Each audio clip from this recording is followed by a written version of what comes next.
Olá, boa noite. Estamos começando uma correção ao vivo do vestibular da FUVEST. A segunda fase foi feita hoje, o primeiro dia, com as questões de português e de redação. Então, os professores do cursinho da Poli vão estar aqui com a gente, comentando e corrigindo as provas desse primeiro dia do vestibular da FUVEST. Hoje, dos 32.542 convocados, 2.542 não foram, faltaram ou chegaram atrasados. Então, deu um índice de abstenção aí de 7,8%.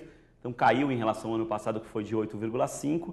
Então esse pessoal já está fora, não tem como fazer a prova nos outros 2 dias. Só lembrando que esses candidatos que fizeram a prova hoje e farão na segunda e na terça-feira, que a segunda fase são 3 dias, eles concorrem a 11.057 vagas na USP. Tem também 100 vagas da Santa Casa, da Faculdade de Ciências Médicas da Santa Casa. Comparando só com a USP, essas 11.000 vagas, dá uma relação mais ou menos de 2,9 candidatos por vaga, né, professora? Então, para começar a conversar aqui com a gente, começar a nossa correção, eu estou com a professora Eva Nobre, que dá aula de língua portuguesa de português, né, no cursinho da Poli.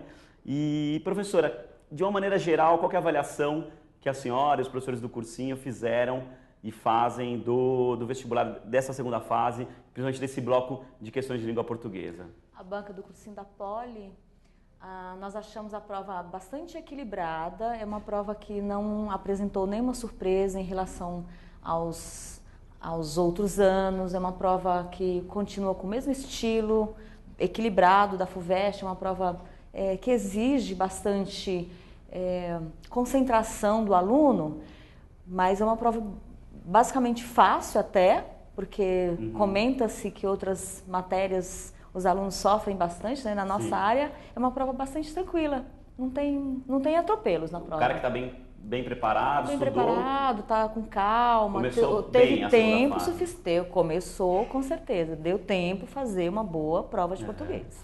Legal, professora Eva, antes da gente continuar, só avisar quem está assistindo a gente, que pode participar com perguntas pelo Twitter, #participaestadão, ou entra lá no nosso Facebook, que é /estadão.edu, e comenta em um dos nossos posts lá sobre a correção da FUVEST, faz alguma pergunta e a gente encaminha aqui para a professora. Professora, vamos comentar sobre essa questão? A gente estava conversando antes de entrar no ar sobre essa primeira questão, que é uma questão de um tema muito atual no estudo da língua portuguesa, que é essa coisa da linguagem não verbal, dos registros.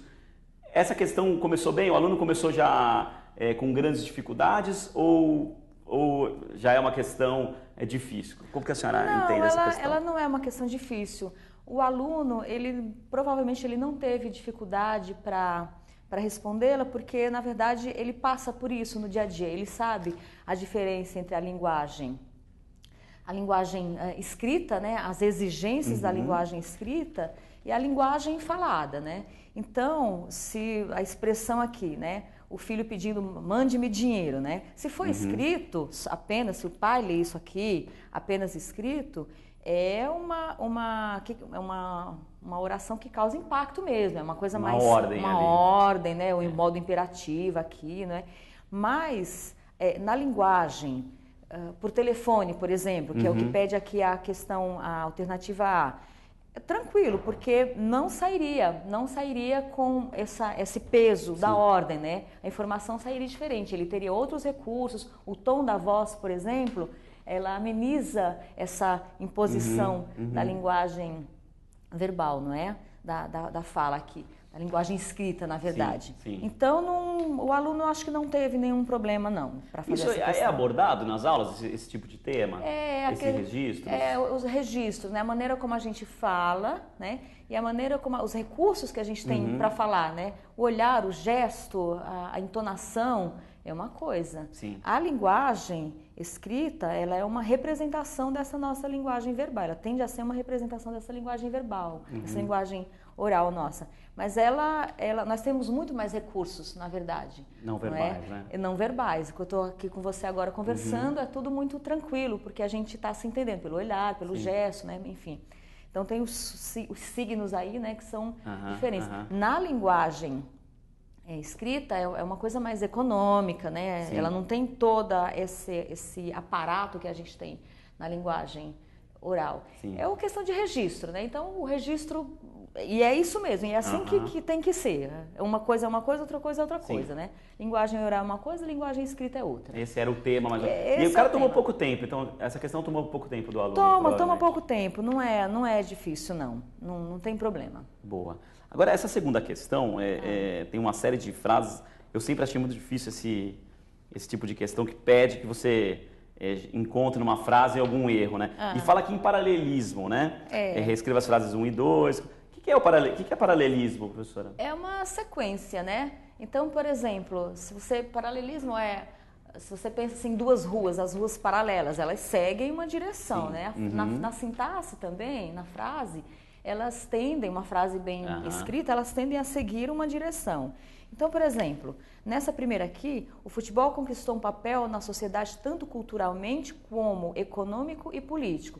Falta paralelismo. Por quê? Porque ele colocou aqui um advérbio tanto culturalmente, entendi, mas colocou a palavra econômico e político e, na verdade, são adjetivos. Então, não seguiu o mesmo paralelismo, né? Não seguia a mesma tendência a frase não tem paralelismo, né? Entendi. Então, um papel cultural quanto econômico, 3 adjetivos aqui, né? E não um advérbio mais 2 adjetivos. Entendi. Essa é a falta de paralelismo dessa primeira questão, né?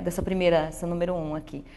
Na 2 aqui, os clubes buscam a expansão do número de associados, bem como reduzir. Se tem um substantivo, expansão, deveria ser a redução, né? Então, isso é fácil. É uma questão que assim, um nível de leitura adequado já resolve, né? Já resolve. Mesmo o jornal, os jornais escritos, eles têm paralelismo, eles seguem essas regras. Tentam seguir, às vezes erram, né? Não, mas no geral seguem. São questões, não tem nada que fuja muito da linguagem escrita de um jornal, por exemplo, de revista, né? As boas revistas. Não tem... Isso era tranquilo para o aluno. É tranquilo. E aí a segunda, a B, era para reescrever, eliminando eliminando a inadequação do vocabulário que elas apresentam, 3 a 4, né? Doravante, tais fatos, né? Porque doravante quer dizer adiante, né? Quer dizer, no futuro, né? Então, não é assim, mediante tais fatos, é uma evidência, né? Então, você tem que colocar a evidência. Mediante tais fatos, fica claro, ele vai fazer uma afirmação, né? Fica claro que o futebol exerce uma grande influência no cotidiano dos brasileiros. Não é doravante, porque é no futuro. E a frase, fica claro, está no presente, né? Então, essa inadequação, assim, mediante tais fatos, né? Então, existe uma confirmação, uma afirmação aqui, né? E essa última aqui, no 4, né? O técnico declarou aos jornalistas que, para o próximo jogo, ele tem uma carta na manga do colete. Primeiro que colete não tem manga, não é? E depois, é uma linguagem, assim, se quiser uma norma culta mesmo, né? Ele tem uma estratégia, ele tem outros meios, né? Mas uma carta na manga tem uma oralidade aqui, né? Na manga do colete. Na manga do colete também. É estranho, né? O aluno percebe isso muito. É estranho, né? Ele percebe isso de início já. Né? As duas questões aí baba, né? São boas. Ficou fácil. Professora, aqui na terceira questão tem um texto aí do Fernando Pessoa. E aí fica todo mundo, quando vai fazer o vestibular, fica naquela expectativa se vai cair literatura ou se vai cair gramática, enfim. Sempre, ou interpretação, né? Sempre tem essa dúvida. Essa é uma questão de literatura ou é uma questão de interpretação? Essa é uma questão de interpretação. Na verdade, o Fernando Pessoa... Ele, um grande poeta nosso, né, da língua portuguesa, adorado por todo mundo, ele, assim, a FUVEST, ela coloca autores literários, né, Fernando Pessoa, por exemplo, se tivesse a lista aqui, os Fernando Pessoa tivesse na lista, a gente falaria, questão de literatura que pegou interpretação. Ela coloca aqueles livros, né, na lista obrigatória, mas, na verdade, ela também é muito livre, sempre fez isso, para colocar outros autores que estejam fora daquela lista, porque, enfim, faz parte do nosso patrimônio. Nosso também, né? Nosso patrimônio cultural. Fernando Pessoa aqui é patrimônio mundial né, da linguagem. Então, o aluno foi aqui contemplado com o Fernando Pessoa, né? Falando sobre a questão da imagem, a imagem que a gente faz sobre a gente mesmo, né? Sobre o orgulho, sobre a vaidade, né? Essa questão de de ser vaidoso, o que é ser vaidoso, o que é ser orgulhoso, é um mérito ser orgulhoso, né? Porque a gente sabe do nosso próprio mérito, né? E às vezes a gente quer fazer a gente às vezes deixa o orgulho de lado, mas vai ser vaidoso. Vaidoso é só se preocupar com a imagem, né? Então, ela pede basicamente um texto bem elaborado dele, Fernando Pessoa sempre muito acima de qualquer não é? Enfim, questionamento, né? E ele coloca essa questão da imagem, né? Da imagem que a gente tem sobre a gente. Legal. Professora, agora a gente vai receber um aluno que está entrando ao vivo para a gente pelo Skype, que é o Rony Anderson, e vai fazer uma pergunta. Boa tarde, Rony, está nos ouvindo? Boa tarde, estou ouvindo. Tudo bem? Rony, fica à vontade. Você fez o vestibular hoje, o que você achou? E qual pergunta você tem aí para a professora Eva? Eu prestei o vestibular hoje, eu fiz a prova, eu achei um nível razoável assim, de dificuldade, eu não achei que estava tão difícil, só que eu esperava que a prova fosse mais abrangente, em comparação com os anos anteriores. Eu achei que eles fossem cobrar mais conteúdos, igual aconteceu em 2012 e em 2011. Mas igual a professora Eva falou, eu achei que a prova, de certa forma, ela estava bastante equilibrada e com questões que os alunos já esperavam. Viu, Rony, posso te perguntar uma coisa? Você pode desligar o seu áudio? Porque a gente está ouvindo muito baixo você aqui. Desligar o seu áudio. Desligar o seu áudio, ele vai melhorar um pouco. Tá bom. O volume do computador. Aham, tá bom. Já desliguei. O volume do computador. Vamos ver agora. Tá me ouvindo agora? Tá um pouco baixo ainda. Vamos tentar. Tá um pouco baixo ainda. Agora fala. Consegue me ouvir agora? Aí, agora tá melhor. Você pode repetir? Porque estava um pouquinho baixo. Agora tá melhor. Ah, tá. Você pode repetir? Então, a minha pergunta para a professora Eva era justamente sobre isso. Não é nem sobre nenhuma questão específica, era sobre a prova em geral. Eu queria saber a opinião dela a respeito da quantidade de conteúdos que a prova de português desse ano cobrou, porque eu achei que em relação às provas do ano passado e do ano retrasado, a prova desse ano foi menos abrangente. Eu queria saber a opinião dela. Rony, obrigada pela pergunta. Eu achei uma prova abrangente, assim. A diferença que eu senti em relação ao ano passado é que o ano passado e o outro ano também, acho que uns 2, 3 anos, a gente já recebeu a prova, o aluno já recebia a prova e tinha ali um texto não verbal. Isso a gente já estava acostumado. Então tinha uma imagem, não é? E tinha uma interpretação dessa imagem, geralmente perguntava-se sobre advérbio, sobre alguma questão gramatical e interpretação sobre essa imagem não verbal. Né? Esse ano não apareceu essa imagem, então acho que a gente sempre pede para os alunos se prepararem fazendo as provas dos anos anteriores, não é? E então ele tem razão, de certa forma, assim, ela é abrangente, mas a maneira dela, não é? Ela tem essa abrangência, mas dentro desse leque que tem a FUVEST. É claro que ela é diferente em relação ao ano passado, sim, não caiu essa questão que a gente estava acostumado aí nos últimos anos a ver a linguagem não verbal, mas caiu o registro, né? Começa como questão de registro, portanto, a prova começa mais ou menos na mesma linha, tirando o texto não verbal, e na verdade ele toca aqui que em relação ao ano passado, talvez ele esteja pensando na literatura, não sei. O ano passado talvez tenha tido mais comparação entre os livros, não é? Um livro, exatamente, um livro com outro livro, então isso existiu mesmo, mas é uma prova dentro dos parâmetros dela tão abrangente quanto, não fez a comparação, mas ela também está dentro do que a gente espera, ou seja, não comparar, compara-se quando se quer comparar, quando tem elementos para se comparar, mas também se a FUVEST for seguindo sempre o mesmo parâmetro, né, daí a pouco vira Fica previsível. Fica previsível, né? Então eu acho que é bom isso, é bom ela mudar dentro, alterar um pouco aqui, mas dentro sempre do que a gente espera dela. Não foi nada que tenha surpreendido. Não. Ô Rony, você está prestando a FUVEST para que curso? Para o curso de Ciências Contábeis. E você achou que você foi bem? Olha, eu respondi praticamente tudo. Eu não consegui responder, acho que 2 itens. Acho que o item A na questão 4 e o item B na questão 9. Vamos ver o item A na questão 4 para a gente já, às vezes, tirar uma dúvida aí sua. Tá certo. O Se item puder colocar o item 4 na tela. Podemos comentar, professora. Tá. A ponte dos recursos expressivos é o texto do Tom Jobim, né? A madureza, essa horrível prenda, é o texto do Tom Jobim. Não, do 4? Ah, sim. Tom Jobim deu a seguinte ele fala resposta. assim, a ponte, dois recursos expressivos empregados pelo poeta na expressão terrível prenda, não é? Na verdade, a prenda, porque é a madureza, né? Então ele está falando a madureza, esta horrível prenda. A madureza é a maturidade, né? Enfim. E a prenda geralmente a gente recebe como uma prenda, como um presente. Sim. Né? Então é uma metáfora, na verdade, porque a prenda é um presente, mas na verdade não é tanto um presente a madureza se a gente pensar por outro lado, né?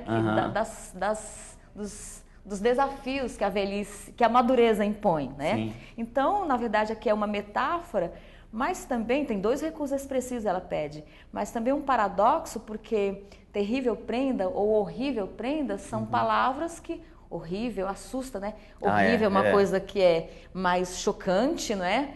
Mas prenda é um presente. Então ele usa aqui prenda é um paradoxo, é uma metáfora, mas as duas juntas, na verdade, elas são aqui um paradoxo, né? São também é uma outra figura de linguagem aí. São duas figuras de linguagem, Entendeu, Rony? Entendi. Não, agora é isso mesmo, né? Que você... Qual que foi a outra que você não foi muito Tava bem? Tava fácil essa. É a questão B da 9, que era sobre o tio. B da 9, vamos lá. Questão B da 9. Era sobre o... B da 9. Era o trecho do tio do José de Alencar, que estava na lista, né? Tá na lista.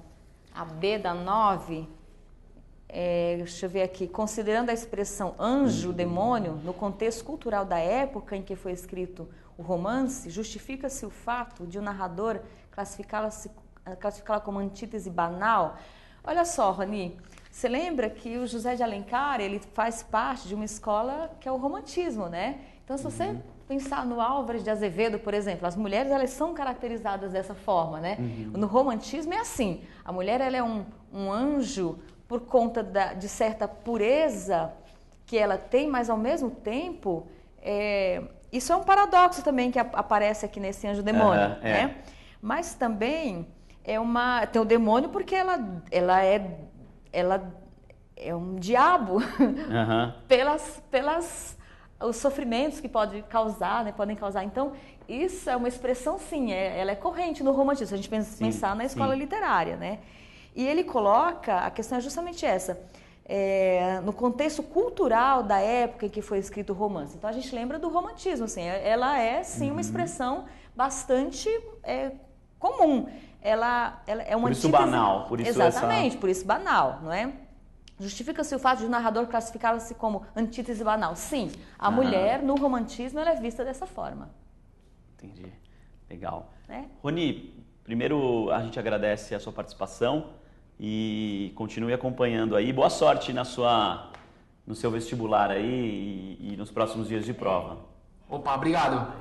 Boa sorte amanhã. Valeu. Obrigado. Amanhã, professora, amanhã tem também questões, pode cair questões de português amanhã também? Não. Hoje... Amanhã que são as outras disciplinas que não o português. Se cair, porque vai ter Interpretação história, de né? Vai ter história, então interpretação ali, vai ter história, alguém pode pedir interpretação em história, pode pedir alguma comparação, né, de alguma obra, porque a história tem os... né, eles perguntam sobre os períodos, né, históricos, enfim. Então, pode cair algum livro, mas não especificamente da literatura, questões literárias, né? Entendi. Professora, tem essa questão 10 que eu achei interessante comentar, antes da gente finalizar. Sim. Que é um poema super conhecido, acho que um dos mais conhecidos do Drummond, que é O Sentimento do Mundo. Isso trouxe tranquilidade para o candidato nessa questão? Ou foi só uma enganação? Trouxe um poema super conhecido, mas o que pediu foi algo muito difícil. Na verdade, eles colocam aqui, a FUVEST coloca um poema, um trechinho do Alguma Poesia, que é um livro que não está na lista esse ano, mas na verdade ela coloca o trecho justamente para facilitar para o aluno, né? Sim. Então, mundo, vasto mundo, mais vasto é o meu coração. O Drummond já se abrindo, né, já com as questões sociais, as questões existenciais, não é? Então a FUVEST coloca para ajudar, na verdade, né? Quando ela coloca, tenho apenas duas mãos e o sentimento do mundo, ela já tem já é o Drummond mostrando, quer dizer, existe uma coerência aqui, né? Ela pergunta se ele ratifica ou se altera o sentido. Não, ratifica, né? O Drummond sempre com a questão do tempo, né? O tempo para o Drummond, ele sempre teve a questão do tempo muito interior, muito dono do seu tempo, dono do seu mundo, né? Ele sempre pensou profundamente. Então a questão existencial ela coloca aqui para ajudar o aluno, na verdade. Mundo, vasto mundo, mais vasto é o meu coração. Na verdade, para ajudar essa questão sobre o sentimento do mundo. Legal. Professora, obrigado pela colaboração e a você que está acompanhando. Daqui a pouquinho a gente vai fazer um intervalinho e já volta para falar da redação. E você fique à vontade para participar pela hashtag no Twitter, participa Estadão, ou na nossa página do Facebook, estadãoedu.edu. Obrigado, até daqui a pouco. Olá, voltamos com a correção ao vivo do vestibular da FUVEST, a segunda fase do vestibular, 2014. Hoje foi o dia das provas da redação e da prova de português. A gente já comentou a prova de português com a professora Eva, do cursinho da Poli. E vamos falar agora da redação com a professora Andréia Lanzara, que está aqui para comentar com a gente. E você pode participar pelo Twitter com a hashtag Participa Estadão e também na nossa página do Facebook. O Lucas, que assina pela hashtag, @WTF1799, ele mandou uma pergunta aqui sobre a redação e ele pergunta, professora, se o tema era só Previdência Social e conflitos de geração.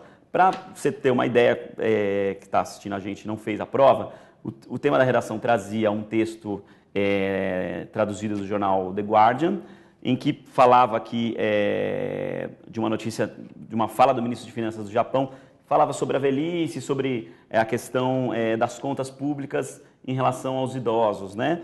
E aí pedia algumas coisas aqui, mas realmente alguns alunos que a gente conversou tiveram uma dúvida também parecida com a do Lucas, que era, afinal de contas, qual era o tema específico que o aluno deveria escrever?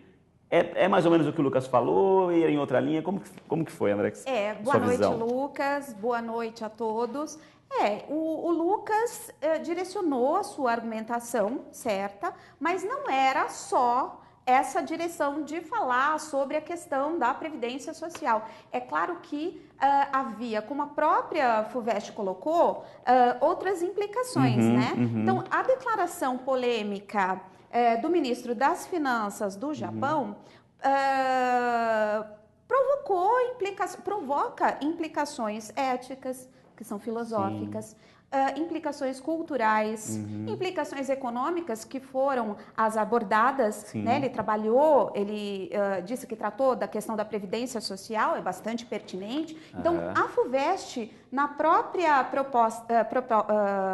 proposta de redação, ela já mostrava essas implicações e o candidato poderia escolher abertamente, livremente, sobre as implicações que gostaria de colocar na sua argumentação. É o ideal que ele te falasse sobre todas essas implicações ou ele poderia focar? Ele poderia focar. É sempre bom focalizar duas, não é? Como o Lucas de fato fez. Mas não que fosse, não havia delimitação, porque em anos anteriores a FUVEST delimita, né?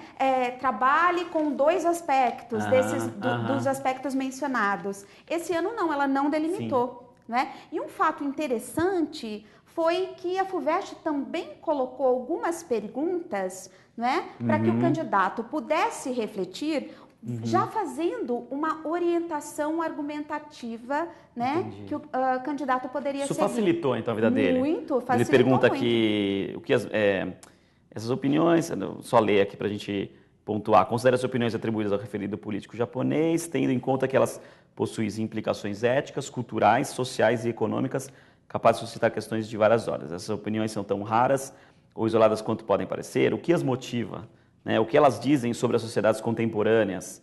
Opiniões desse teor seriam possíveis no contexto brasileiro e como as jovens gerações encaram os idosos? Então, na verdade, aqui ele já fez direcionava a argumentação do candidato. Isso facilitou bastante, uma vez que houve, né, também uma dificuldade que aconteceu também no ano passado, que a FUVEST não delimitou o tema. Entendi. Não é aquela coisa, idosos... Não havia aquela frase, né, indicando o tema. Então, o candidato deveria depreender o tema, isso dificulta um pouco. Por outro lado, houve essa facilidade da FUVEST trabalhar essas perguntas, dando a orientação argumentativa para o candidato. Agora tem uma coisa que nos chamou a atenção de alguns candidatos que fizeram a prova e com quem a gente conversou nos locais de prova, é que ele pedia para supor que esse texto fosse destinado à publicação, seja num jornal, uma revista. Isso altera o jeitão do texto? Não altera o jeitão do texto, mas altera a expectativa da produção textual, né, da cobrança da produção textual. Entendi. Há muito que se espera, né, da FUVEST, que é uma banca extremamente competente de redação, que pelo menos contextualize, apresente um suporte de publicação, traga o texto dissertativo argumentativo como um gênero real. Né? Então, a partir do momento que a FUVEST coloca a possibilidade do suporte de publicação, um texto dissertativo argumentativo a ser publicado, ou num jornal, ou numa revista, ou num site da internet, isso é extremamente interessante, porque vai na direção de alguns outros vestibulares que trabalham gêneros existentes, gêneros textuais reais. Isso é extremamente interessante. E isso facilita para o aluno que, ao longo do tempo, teve essas dicas de professores, leiam artigos, editoriais de jornais, né? Sempre tem essa dica. Então facilitou essa... A falta de imagens, na FUVEST passada tinha uma imagem. E tem muita gente que gosta, muita gente que acha difícil.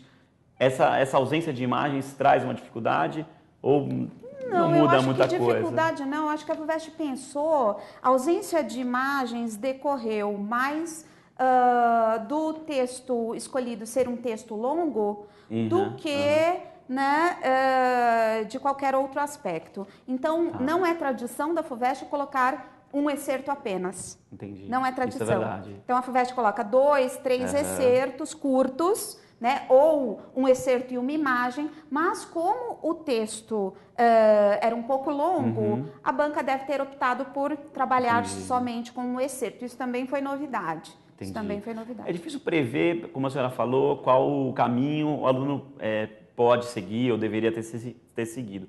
Mas o que a senhora acha no desenvolvimento, na argumentação, que seria importante que ele tivesse colocado no texto? É importante, ao trabalhar um tema polêmico, não há como negar, né? Mas ao trabalhar um tema polêmico, pensar, refletir sobre esse tema polêmico e essa reflexão partindo de uma realidade, trazer para o contexto brasileiro, né? No entanto, uma das perguntas era, será que esse pensamento é possível no contexto brasileiro?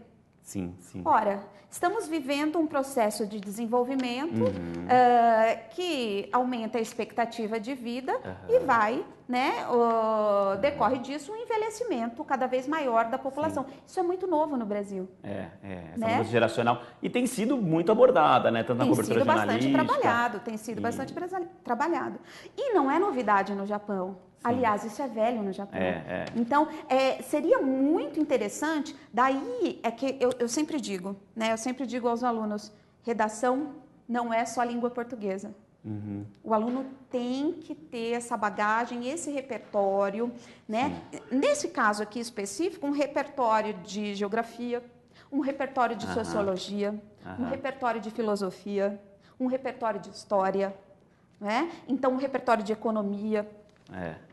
Para poder, então, trabalhar fazer esses paralelos, né? Então, é um processo antigo no Japão, no Brasil é um processo novo, né? Então, muito se fala em reforma da Previdência, né? Muito se fala na questão de uma diminuição da população economicamente ativa. A força de trabalho. Exatamente. E no Japão, as questões culturais também são importantes, né? No Japão, a questão cultural do trabalho, né? Em um momento, o ministro diz que jamais conceberia que alguém que não trabalhasse, não produzisse, ficasse só dependendo, onerando o Estado.